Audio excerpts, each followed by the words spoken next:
saya bertakwa, ini loh, saya Islami. Awalnya doang, udah jadi lupa sama rakyat.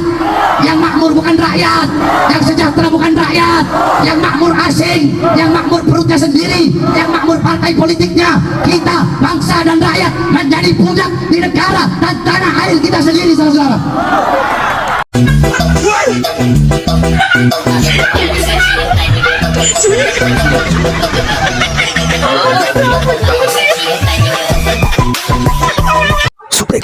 Subrek. Mas Ashidi Inhasha Tashida. 542 Open the door. Assalamualaikum warahmatullahi wabarakatuh. Balik lagi di Kena Kali Channel. Nah, di video kali ini aku kayaknya setuju ya apa yang dibilang si Bahar ini, kalau kita ini jadi budak di bangsa kita sendiri, dan yang makmur itu pejabat, partai politik, dan pihak asing ya, kata si Bahar. Nah, yang mau digarisbawahi itu yang asing ya, kata si Bahar. Tapi dia nggak sebut secara spesifik yang asing itu siapa. Tapi kalau dilihat secara umum, etnis luar negeri yang banyak di Indonesia itu tentu saja Cina ya. Nah, kita anggap aja China ya, karena memang 50% ekonomi di Indonesia itu dikuasai oleh Cina. Nah, kendati demikian, adapun kemakmuran dan kesejahteraan yang diperoleh oleh etnis Cina yang ada di Indonesia harus kita akui, karena memang kepiawaian mereka dalam berbisnis itu sangat luar biasa ya. Jadi nggak bisa dipungkiri kalau mayoritas masyarakat kita menjadi budak dalam tanda kutip atas etnis Cina. Nah, budak dalam tanda petik di sini aku artikan sebagai budak perusahaan atau budak korporat ya. Biasanya kan mayoritas mereka pemilik perusahaan dan mayoritas kita sebagai pekerjanya.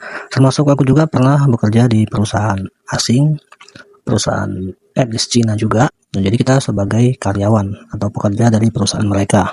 Nah, tentu banyak faktor ya mengapa bisa semasif ini terjadi di negara kita sendiri. Kita yang menjadi pekerja atau budak di negara kita sendiri atas bangsa lain atau etnis negara lain yang mungkin sudah menetap ataupun yang belum menjadi warga negara Indonesia. Tapi salah satu faktornya ialah ketidakmampuan sumber daya manusia kita untuk bersaing. Dan salah satunya lagi itu mindset ya mungkin. Tapi tentu saja kita nggak bahas itu di sini karena beda temanya. Yang aku mau bahas itu soal ceramahnya si Bahar tadi yang udah aku garis bawahi, itu tentang masyarakat kita yang jadi budak di negara kita sendiri. Tapi ini sebagai pembuka cerita dulu, apa yang mau aku sampaikan nanti ya. Nah, sebelum aku sampaikan gibahanku, coba kita tengok dulu lah video si Bahar ini. Saya bertakwa, ini loh, saya Islami. Awalnya doang, udah jadi lupa sama rakyat. Yang makmur bukan rakyat, yang sejahtera bukan rakyat, yang makmur asing. Nah, ini yang kita garis bawahi tadi ya, yang kita mau bahas nanti. Yang makmur perutnya sendiri, yang makmur partai politiknya. Kita bangsa dan rakyat menjadi budak di negara dan tanah air kita sendiri, saudara-saudara. Nah, sama ini ya, jadi budak di negara kita sendiri. Makanya saya sampaikan kepada kalian, elit-elit politik, jangan macam-macam dengan rakyat. Jangan mentah-mentah, oh saya Kapolri, oh saya Panglima TNI, oh saya kepala MPR, oh saya kepala DPR, oh saya menteri ini. Terus kenapa kamu mau bangga dengan pangkat dan jabatanmu? Hah? Apa yang kamu banggakan? Saya tanya, jawab yang keras. Gaji mereka dari siapa? Kurang keras dari siapa? Dari siapa? Pakaian dinas mereka dari siapa? Kendaraan dinas mereka dari siapa? Rumah dinas mereka dari siapa? Dari siapa? Dari keringat rakyat, darah rakyat, pajak rakyat. Kalian itu adalah pelayan rakyat. Maka jangan semena-mena kepada rakyat. Jangan sampai rakyat bangkit, maju, berdiri untuk melawan kalian. Wahai para pejabat-pejabat zalim, kalau umat sudah muak, rakyat sudah muak, maka kami para santri-santri akan berada di barisan paling depan untuk menghancurkan dan meruntuhkan istana kezaliman, saudara-saudara. Saya tanya, santri Purwakarta siap hancurkan istana kezaliman? Siap runtuhkan istana kezaliman? Siap melawan kebijakan-kebijakan yang menyengsarakan rakyat? Siap melawan kebijakan-kebijakan yang tidak adil kepada rakyat? Siap hancur? Siap mati? Di penjara? Nah, itu dia video ceramah dari si Bahar yang kalau dilihat sepertinya penonton sangat terhibur dan sangat bersemangat ketika mendengarkan orasi-orasi dari si Bahar. Oke, kita kembali ke laptop. Nah, setelah diteliti lebih lanjut ternyata ada etnis lain selain Cina yang juga makmur dan sejahtera di Indonesia ini, yaitu etnis Balawi.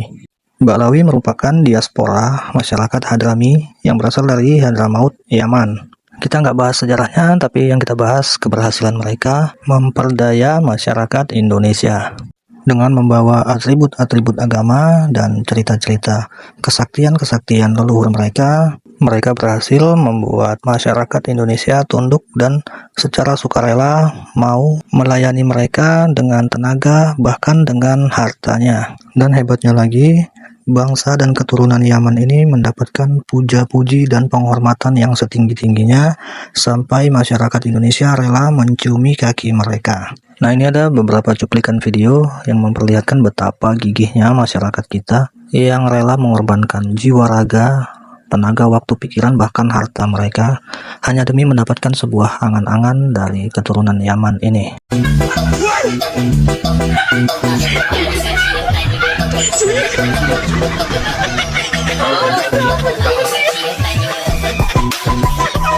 Nah, ini momen ketika masyarakat kita mengawal dan memayungi mereka, di mana hal seperti ini juga sangat jarang dilakukan oleh pejabat negara kita sekalipun ya.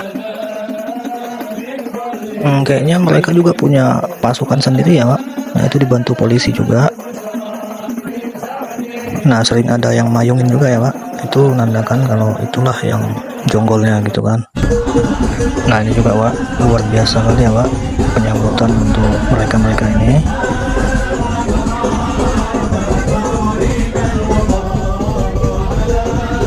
Nggak jarang juga masyarakat kita ini dicuekin hanya untuk mencium tangan mereka. Beda cerita kalau ada si amplop putih.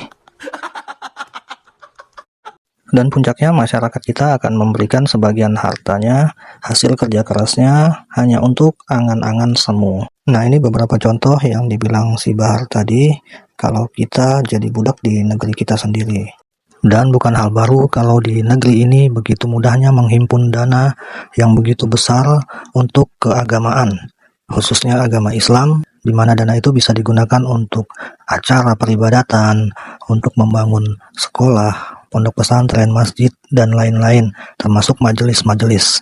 Nah, jadi itu bisa jadi alasan salah satu faktor yang memakmurkan dan mensejahterakan mereka yang asing tadi. Lalu feedbacknya apa buat kita masyarakat Indonesia? Yaitu permusuhan sesama saudara dan perlawanan kepada pemerintahan bangsa Indonesia. Oke, segitu aja dulu. Semoga terhibur. Aku tidak pernah menyesali diamku, tapi aku berkali-kali menyesali bicaraku. Umar bin Khattab. Assalamualaikum warahmatullahi wabarakatuh.